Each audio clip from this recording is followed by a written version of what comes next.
Okay, we had an all-day wedding. Right. So it was from morning till evening. Hey everyone, welcome back. Joyce and I decided to take a quick date night, like a quarantine date night, go through the drive-through and get something to eat, and then we'll share about our wedding and our transition coming out of the Amish. Sounds good, but I can't share anything until I've had some food in my stomach.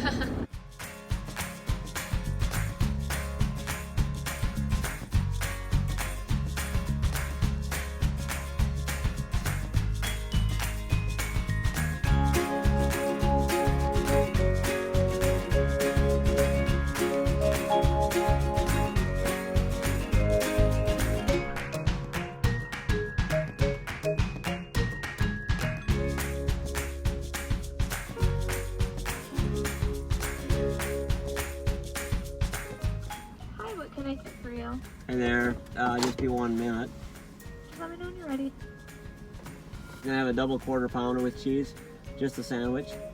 Okay. That'll be it, thanks.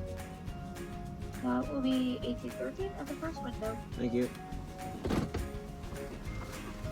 I'm telling you, the price of McDonald's ain't what it used to be. Whew. It's over $9 a piece, and there's no tax. Montana has no sales tax. Well, after sitting in the drive-thru for about 30 minutes or longer, we finally realized they don't take credit cards. So our only... Yeah, it was a long line. Yeah, a long line. So the only other recourse we had was McDonald's. the double quarter pounder with cheese. So there we go.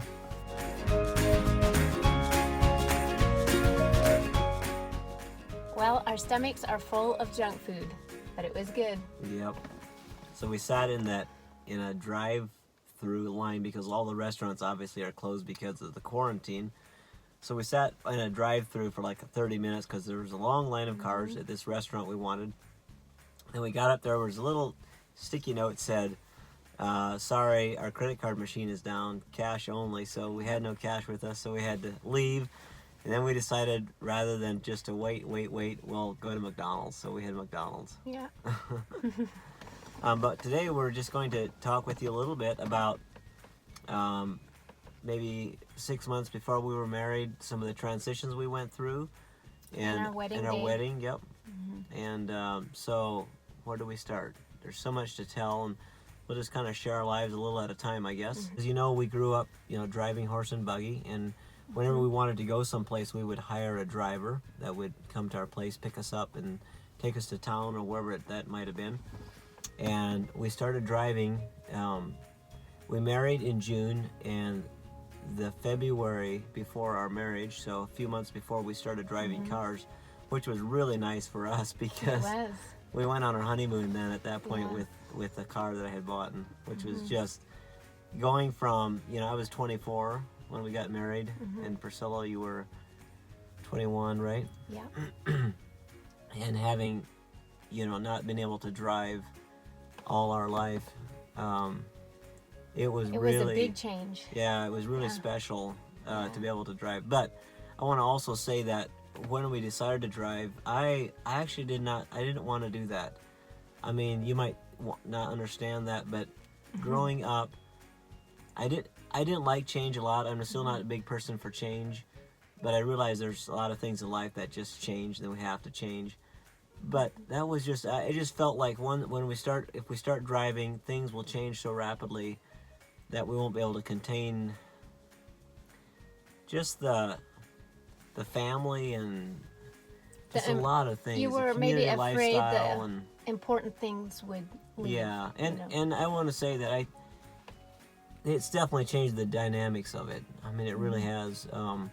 In one way, I feel like it's made us a lot busier than when we just didn't go anywhere. We would read books in the evening, and we didn't have phones or anything like that. So it was definitely a slower lifestyle than it is now.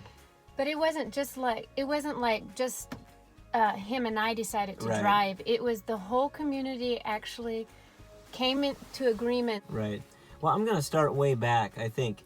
So when we moved to Libya, my dad had a vision to go to start an Amish community where there would be a place where you could freely worship, God in the way that he felt like the Bible thought it might, say. And it wasn't where there was just, a preacher and a bishop, and they would just do the thing, and everybody else was kind of like, like sheep without a voice type of thing. Yeah. Yeah, so that's why he moved to Libby, and then it just started to transition.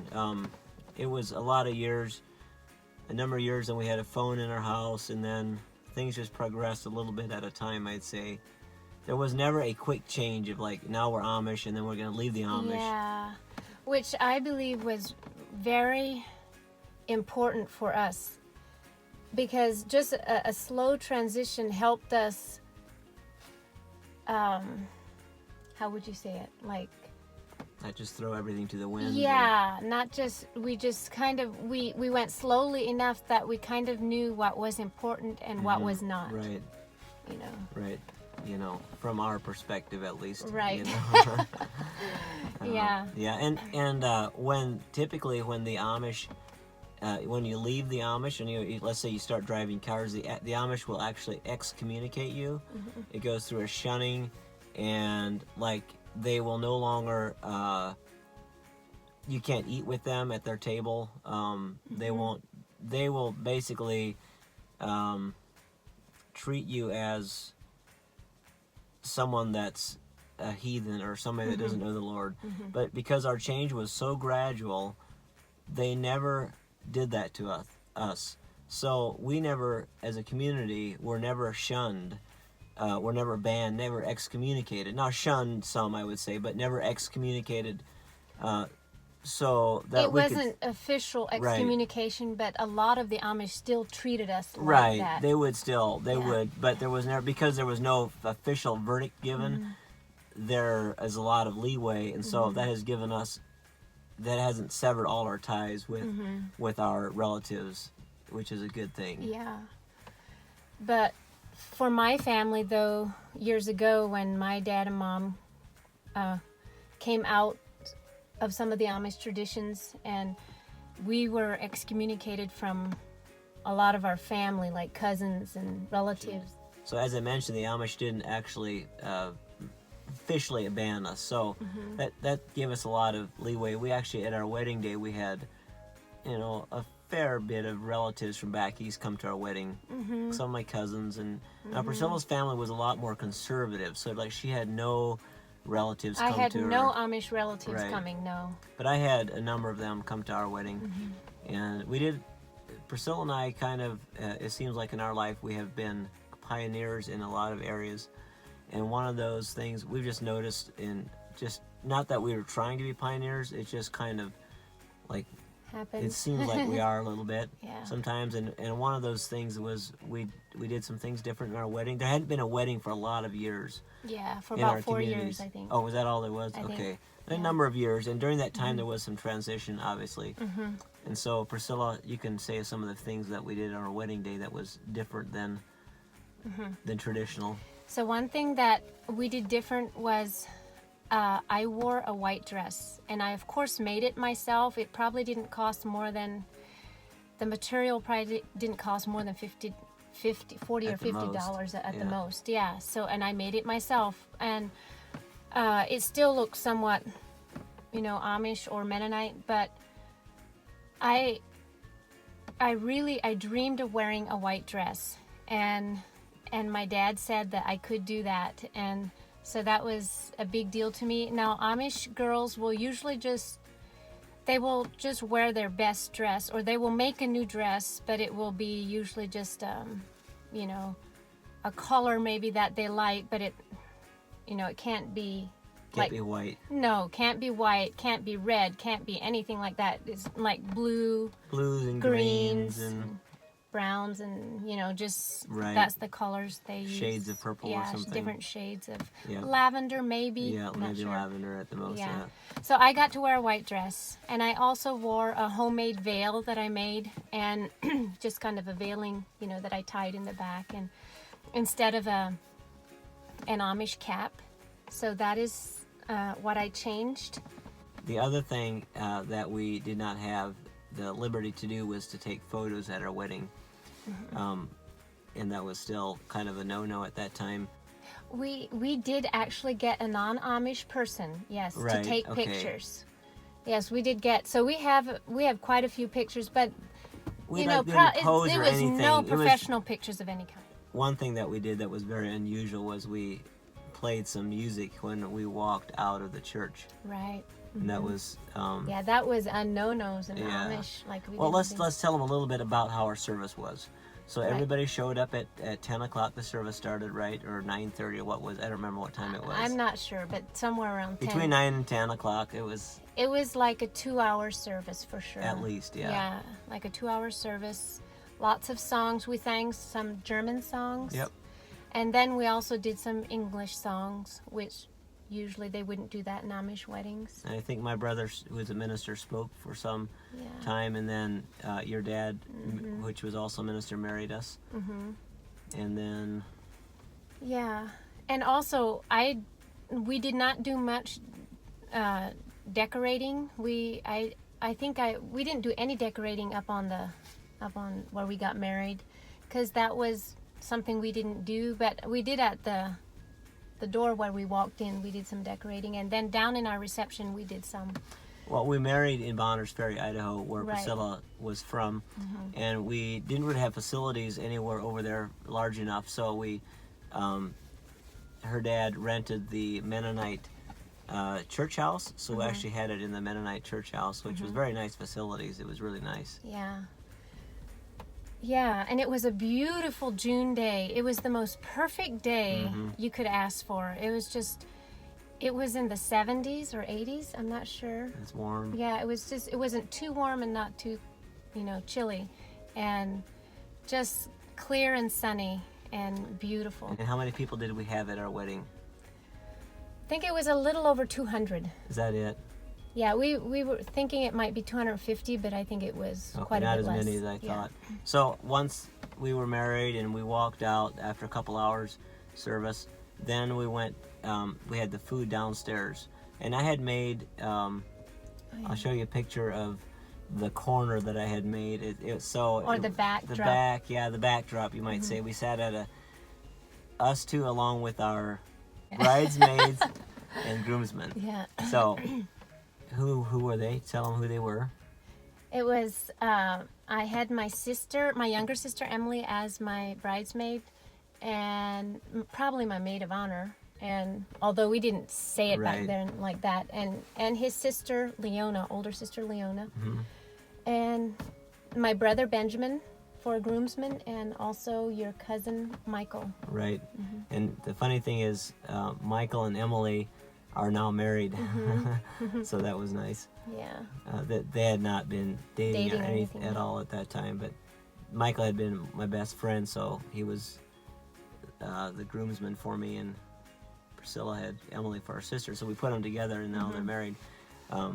But we'll see. So we had a nice lunch. We fed everybody. It was a lot of good food, and they treated us well. It was really surreal because we'd been to many weddings where we served. It's an honor to be a server or be part of the wedding. So we would get a lot of times when your cousins get married, you would be invited to their weddings, and so many times I'd gone to weddings. So it was very surreal sitting there, and all these people were serving us and serving all the people that Yeah. were there. It was just like this weird feeling to see everything happen. We could just sit there and enjoy the day.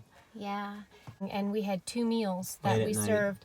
Yeah, and and we had food like, potato casseroles and meatballs and Broccoli this salads. broccoli salad and Dessert. like desserts like Jimmy Carter pudding, which is this chocolatey, peanut buttery dessert. And evenings we had this angel food cakes with this creamy frosting and like the Really good food. yeah, it was just good food. By this time it was 2 o'clock or so. Lunch was over, and then we opened gifts. So everybody typically brings a gift. Each family or person, Oh yeah. family unit. So all that afternoon we opened gifts for like several hours, and then by that time it was dinner time again. And then so we had dinner, and then we sang songs. We had like a songbook that we'd made with all our favorite songs in it. So we sang songs for like an hour. Yeah. And by that time it was quite late. And then we gave all the servers and the cooks their gifts because they served all day long. And wow, but I think we made the servers this. We made everything, I think. Yeah, these bookends. Yeah, so what I did is, at that time I raised birds, pheasants. So I took some of my pheasants that I had killed or whatever, and I took pheasant feathers, and I cut out these hearts out of oak and some other wood. Anyways, I made these hearts, I cut them all out, 3 hearts, and I glued them together. And then we put these pheasant feathers on there, and then Priscilla wrote their name and the date on there. And then for the witnesses, we gave them larger hearts, like larger bookends. Yeah. And then what did we give the cooks? I think I just bought some stuff for them. Okay. Yeah. It took a long time to make the gifts, but they were basically free. That's tradition. You give the servers. Yeah, give gifts. Yeah. So. Yeah. And how much did we spend on our wedding? I know I didn't spend very much in the Amish tradition. Again, the father of the bride typically pays most of the expenses. And so he paid for the food, and he paid for a lot of things, which I was so thankful for. Yeah.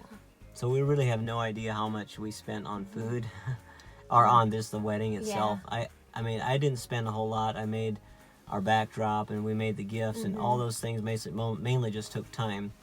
Yeah. Your dad probably spent, I mean, I don't even know, but between the food and the rent for the building, I mean, there was $1,000. I mean, I can't see more than $2,000. Yeah. I spend a little bit on flowers and stuff, but not much. Right. So it wasn't. I think we bought all the gifts for like this, the gifts that we didn't make for the cooks, and I mean there was expenses, but it wasn't radical. But it was definitely cheaper than most people. We got married on a Friday, so this sounds kind of crazy, but on a Saturday we went back. So we went to a motel for the night on Friday night. And then the next morning, we went back to clean up after our own wedding.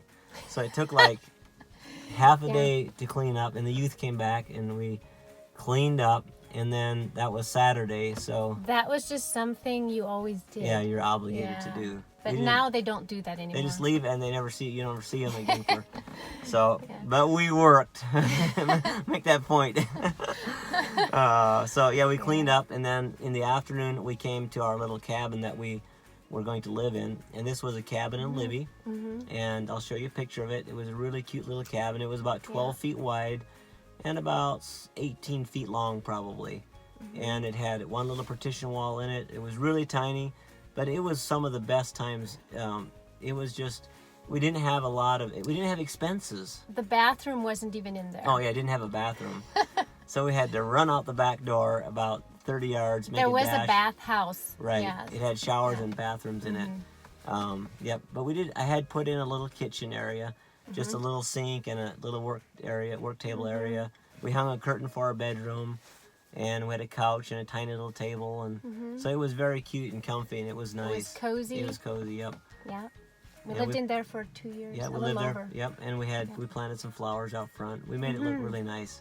Yeah. Yeah, I tried to make it really nice. I wanted to have a nice place when I moved in there with Priscilla. So we moved in there on a Saturday afternoon, and then we stayed there for the weekend. We went to church the next day on Sunday, and then we stayed there until Monday. And then Monday morning we packed everything, and then we took off on our honeymoon. Yeah. That was so fun. We just took off, and remember, we had just started driving a few months ago. So it was just freedom. It was lots of fun. And so where did we go from? So we drove 11,000 miles on our honeymoon. We got a park pass, and we hit as many parks as we could. We went through Oregon, down the coast, through Yosemite, and through Death Valley, and our car overheated in Death Valley, thought we were stranded. And all over. Then we drove down to Texas, took a 1 week cruise. Yeah, a 7-day cruise. Yep, that was awesome. That was our first experience on a cruise. That was awesome. Then we drove all the way to North Carolina, and I worked on a house in North Carolina for a week. We stayed at a little cabin there. Yep. And then we drove home, zigzag back and forth, and put a total of 11,000 miles on our car. Yep. And it was a good time. Yeah. Got to know each other a lot better. Discovered that we still had issues we had to work through. Yeah. But it was good. So there it is in a nutshell. Just a couple notes that we had made. Yeah, and if you are new here and you have not watched our Growing Up Amish and How We Met videos, that would be good to watch too. Mm-hmm. And gives a little bit more of a backdrop of who we are, I guess. Mm-hmm. Yeah. And next time, do you think we'll talk about, what do you think? Our first few years of marriage, possibly. Yeah, our first few years of marriage, and maybe our twins. Oh, yes. Our pregnant, yeah. Our twins, that was a surprise. Yeah. Yes, and then we may even later talk about some things like marriage tips or things that we've, learned from each other, and we might. some things like that, raising kids or whatever it might be. Give us suggestions. Yeah, give us suggestions what you guys want to talk about, what you would like us to hear from us or our perspective. Yeah. We don't have all the answers, but we just, from our experience, we'll be happy to share with you what we've learned. So there's still a lot to learn, that's for sure. Yeah. Awesome. Thanks, guys. Okay. Thanks for watching. Thank you. We hope you enjoyed this. The reason we didn't do this outside, it was a little cool. Yeah. This is April 15th today, but it actually snowed last Saturday. Was it last Saturday it snowed? Yeah, like 2 inches on Saturday. But the daffodils are blooming. It's springtime, and the winter's on its last hurrah. Yep. Awesome. Thanks for watching, guys. We'll catch you next time. Yeah. Thanks for commenting and subscribing. Yeah, don't forget to subscribe. There we go. Thanks. Yeah.